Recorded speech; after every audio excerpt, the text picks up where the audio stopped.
Hi hello Swathi Ganga Kannada YouTube ಚಾನಲ್ಗೆ ಎಲ್ರಿಗೂ ಸ್ವಾಗತ ಸುಸ್ವಾಗತ. ಇವತ್ತಿನ ವಿಡಿಯೋದಲ್ಲಿ ಡೈಲಿ ಬ್ಲಾಗನ್ನು ಮಾಡ್ತಾಯಿದ್ದೀನಿ. ಇವತ್ತು ಗುರುವಾರ ಆಗಿದೆ. ಇವತ್ತೇನಪ್ಪ ಅಂದರೆ ಇವತ್ತು ಸಂಕಷ್ಟಹರ ಚತುರ್ಥಿ ಕೂಡ ಇದೆ. ಜೂನ್ 4ನೇ ತಾರೀಕು ಇವತ್ತು. ಹಾಗಾಗಿ ಭಾನುವಾರ ದಿವಸ ಬಂದು ಪೌರ್ಣಮಿ ಇತ್ತು. ಹಾಗಾಗಿ ಇವತ್ತಿನ ದಿವಸ ನೋಡಿ ಇಲ್ಲಿ ಇವತ್ತು ಸಂಕಷ್ಟಹರ ಚತುರ್ಥಿ ಮತ್ತು ಗುರುವಾರ. ಹಾಗೆ ರಾಯರ ಮಠಕ್ಕೂ ಹೋಗಿದ್ದೆ. ಇಲ್ಲಿ ನೋಡಿ ಇವತ್ತು ಸಂಕಷ್ಟಹರ ಚತುರ್ಥಿ ಆಗಿರೋದ್ರಿಂದ ಇಲ್ಲಿ ಗಣೇಶನಿಗೆ ಪೂಜೆಯನ್ನು ಮಾಡ್ತಾ ಇದ್ದಾರೆ. ನೋಡಿ ನೀವು ಕೂಡ ವಿಡಿಯೋನ ಶೇರ್ ಮಾಡ್ಕೊಂಡಿದ್ದೀನಿ. ಇಲ್ಲಿ ಬಂದು ನಾಗರಕಟ್ಟೆ ಪಕ್ಕದಲ್ಲಿನೇ ಗಣೇಶ ಇರೋವಂಥದ್ದು. ಮತ್ತು ಇಲ್ಲಿ ಯಾರಿಗೆಲ್ಲ ಮದುವೆ ಅನ್ನೋವಂಥದ್ದು ವಿಳಂಬ ಆಗ್ತಾ ಇದೆ, ಬೇಗ ಕಂಕಣ ಭಾಗ್ಯ ಕೂಡಿ ಬರ್ತಾ ಇಲ್ಲ ಮತ್ತು ಸಂತಾನ ಆಗ್ತಾ ಇಲ್ಲ ಅನ್ನೋವಂಥವ್ರು ಇಲ್ಲಿ ನೋಡಿ ನಾನು ಪಕ್ಕದಲ್ಲಿ ತೋರಿಸ್ತೀನಿ. ಈ ರೀತಿಯಾಗಿ ಒಂದು ಬಿಂದಿಗೆ ಅಥವಾ ನಾಗಕನ್ನಿಕೆ ಅಂತ ಏನು ಕರೀತಾರೋ ಆ ದೇವಿ ಒಂದು ಬಿಂದಿಗೆಯನ್ನು ಹಿಡ್ಕೊಂಡು ನಿಂತಿರ್ತಾರೆ. ಆ ಒಂದು ದೇವರಿಗೆ ನೀವು ಒಂದು ಏನು ಇವಾಗ ಅಷ್ಟಮಿಗಳು ಬರುತ್ತಲ್ವಾ, ಇಲ್ಲಿ ನೋಡಿ ನಾನು ತೋರಿಸ್ತಾ ಇದ್ದೀನಿ. ಅಷ್ಟಮಿಗಳು ಬರೋವಂಥ ಒಂದು ಸಂದರ್ಭದಲ್ಲಿ ಆ ದೇವರಿಗೆ ಪಂಚಾಮೃತ ಅಭಿಷೇಕವನ್ನು ಮಾಡಿ ನಿಮ್ಮ ಕೋರಿಕೆ ಏನಿದೆಯೋ ಅನ್ನೋವಂಥದ್ದನ್ನು ನೀವು ಕೇಳಿಕೊಂಡ್ರೆ ಖಂಡಿತವಾಗ್ಲೂ ಬೇಗ ಮತ್ತು ನಿಮಗೆ ನಾಗದೋಷ ಅನ್ನೋವಂಥದ್ದು ಕೂಡ ಪರಿಹಾರ ಅನ್ನೋವಂಥದ್ದಾಗುತ್ತೆ. ನಿಮಗೆ ಬೇಗ ಸಂತಾನ ಭಾಗ್ಯ ಅನ್ನೋವಂಥದ್ದು ಕೂಡ ಸಿಗುತ್ತೆ. ಇಲ್ಲಿ ನೋಡಿ ರಾಯರ ಮಠದಲ್ಲಿ ತುಂಬ ಅಂದರೆ ತುಂಬ ಜನ ಸ್ನೇಹಿತರೆ ಎಲ್ಲರೂ ಫೋಟೋ ವಿಡಿಯೋಗಳನ್ನ ಮಾಡ್ಕೊಳ್ತಾನೆ ಇದ್ದರು. ಆದರೆ ಅರ್ಚಕರು ಏನು ಅವರು ಅಭಿಷೇಕ ಮುಗಿಸಿ ಅಲಂಕಾರವನ್ನು ಮಾಡ್ತಾಯಿದ್ರು. ನಾವು ಹೋಗುವಷ್ಟೊತ್ತಿಗೆ ಅಭಿಷೇಕ ಕಂಪ್ಲೀಟಾಗಿ ಮುಗಿದಿತ್ತು. ದೇವರಿಗೆ ರಾಯರಿಗೆ ಅಲಂಕಾರವನ್ನು ಮಾಡ್ತಾಯಿದ್ರು. ಇಲ್ಲಿ ನೋಡಿ ಇವತ್ತಿನ ದಿವಸ ಸಂಕಷ್ಟಹರ ಚತುರ್ದಶಿ ದಿವಸ ಮಗುಗೆ ಅಕ್ಷರಾಭ್ಯಾಸವನ್ನು ಮಾಡೋದಕ್ಕೆ ಇಲ್ಲಿ ದೇವಸ್ಥಾನಕ್ಕೆ ಯಾರೋ ಭಕ್ತಾದಿಗಳು ಬಂದಿದ್ದರು. ಹಾಗೆ ಏನೇನೆಲ್ಲ ಒಂದು ಸಿದ್ಧತೆಯನ್ನು ಮಾಡ್ಕೊಂಡಿದ್ರು ಅನ್ನೋದನ್ನು ತಿಳಿಸ್ಕೊಡ್ತೀನಿ ನೋಡಿ. ಈ ರೀತಿಯಾಗಿ ಅವರೊಂದು ಸ್ಲೇಟನ್ನು ತೆಗೆದುಕೊಂಡಿದ್ರು, ಒಂದು ದೀಪ ತೆಗೆದುಕೊಂಡಿದ್ರು. ಮೊದಲಿಗೆ ರಾಯರ ಹತ್ರಕ್ಕೆ ಹೋಗ್ಬಿಟ್ಟು ಸಂಕಲ್ಪವನ್ನು ಮಾಡಿಕೊಂಡು ಅಲ್ಲಿ ಪ್ರದಕ್ಷಿಣೆಯನ್ನು ಹಾಕ್ಕೊಂಡು ಮಗು, ತಾಯಿ, ತಂದೆ ಆ ರೀತಿಯಾಗಿ ಅವ್ರನ್ನೆಲ್ಲ ಕರ್ಕೊಂಡು ಹೋಗಿ ಅವ್ರಿಗೆಲ್ಲ ಇದು ಮಾಡಿದ್ರು. ಮೊದಲಿಗೆ ನೋಡಿ ದೀಪವನ್ನು ಹಚ್ಚಿದ್ರು. ಈ ಮಗುವಿನ ತಾಯಿ ಕೈಯಿಂದ ದೀಪ ಹಚ್ಚಿದ್ರು. ದೀಪವನ್ನು ಹಚ್ಚಿ ಮತ್ತೆ ಅವರು ಅಲ್ಲಿ ರಾಯರಿಗೆ ಸಂಕಲ್ಪವನ್ನು ಮಾಡೋದಕ್ಕೆ ಕರ್ಕೊಂಡು ಹೋದರು. ಸಂಕಲ್ಪವನ್ನು ಮಾಡಿ ಬಂದ ನಂತರದಲ್ಲಿ ಸಂಕಲ್ಪ ಮತ್ತು ಪ್ರದಕ್ಷಿಣೆಯನ್ನು ಹಾಕ್ಕೊಂಡು ಬಂದರು. ತದನಂತರದಲ್ಲಿ ಮೊದಲಿಗೆ ಗಣೇಶನಿಗೆ ಪೂಜೆಯನ್ನು ಸಲ್ಲಿಸಿದ್ರು. ಆಮೇಲೆ ಅರ್ಚಕರು ಇನ್ನು ಸುಮಾರು ಮಂತ್ರಗಳನ್ನು ಅವರು ಹೇಳ್ತಾಯಿದ್ರು. ನಾನು ಸ್ವಲ್ಪನೇ ವಿಡಿಯೋನ ತೆಗೆದುಕೊಂಡಿದ್ದೆ.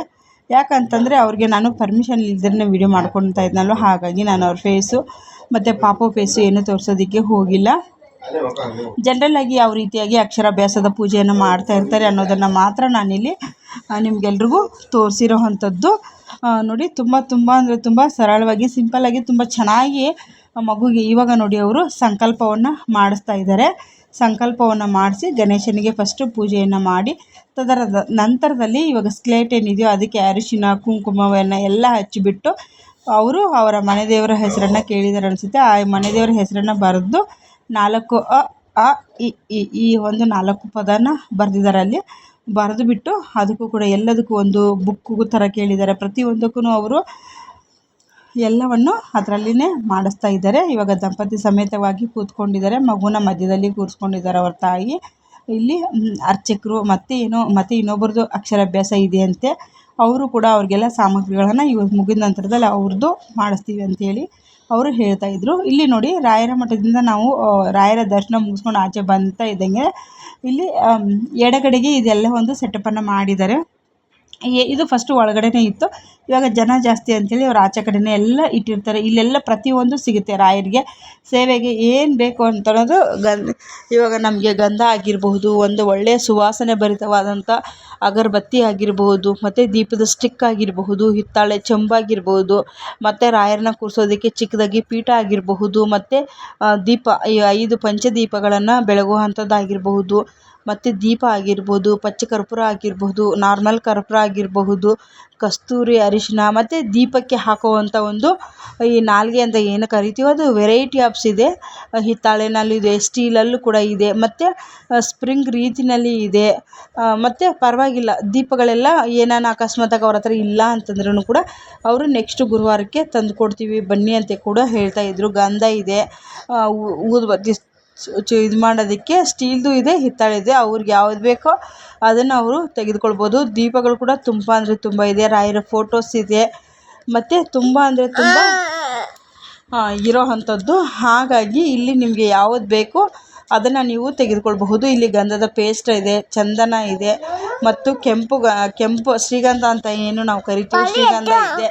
ಮತ್ತು ಕೆಲವೊಬ್ಬರಿಗೆ ಇಲ್ಲಿ ತುಂಬ ಹೀಟ್ ಆಗ್ತಾ ಇರುತ್ತಲ್ವ, ಇಲ್ಲಿ ತಾಮ್ರದ ಉಂಗುರಗಳು, ಪಂಚಲೋಹದ ಉಂಗುರಗಳು ಕೂಡ ಇದೆ. ತುಂಬ ಚೆನ್ನಾಗಿರುತ್ತಂತೆ ಕ್ವಾಲಿಟಿ. ಅಗರಬತ್ತಿ ಆಗಿರ್ಬೋದು, ರಾಯರಿಗೆ ದೀಪಾರಾಧನೆ ಮಾಡೋದಕ್ಕೆ ತುಂಬ ಅಂದರೆ ತುಂಬ ಚೆನ್ನಾಗಿದೆ ನೋಡಿ. ಇವತ್ತು ಸಂಕಷ್ಟಹರ ಚತುರ್ದಶಿ ಆಗಿರೋದ್ರಿಂದ ಸಿದ್ಧಿವಿನಾಯಕ ದೇವಸ್ಥಾನ ಇದು. ಇಲ್ಲಿ ನೋಡಿ ಅರ್ಚನೆಯನ್ನು ಮಾಡಿಸ್ಕೊಂಡ್ವಿ.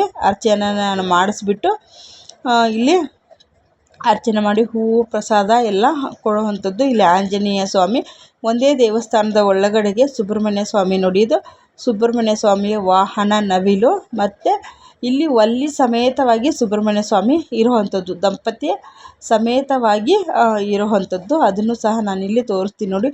ತುಂಬ ಬಿಸಿಲು ಸ್ನೇಹಿತರೆ, ಅಲ್ಲಿ ವಿಡಿಯೋ ಮಾಡೋದಕ್ಕೆ ಆಗ್ತಾ ಇರಲಿಲ್ಲ, ಯಾಕಂದರೆ ಅಲ್ಲಿ ತುಂಬ ಬಿಸಿಲು ಇರೋದ್ರಿಂದ. ಇಲ್ಲಿ ನೋಡಿ ವಲ್ಲಿ ಸಮೇತ ಸುಬ್ರಹ್ಮಣ್ಯ ಸ್ವಾಮಿಯ ಒಂದು ದೇವಸ್ಥಾನ ಇದು, ಗರ್ಭಗುಡಿ ಅಂತಲೇ ಹೇಳಬಹುದು.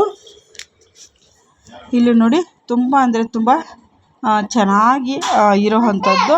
ಮತ್ತು ಇಲ್ಲಿ ಭುವನೇಶ್ವರಿಯ ಒಂದು ಇದು ಅಮ್ಮನವರ ಇದು ದೇವರು.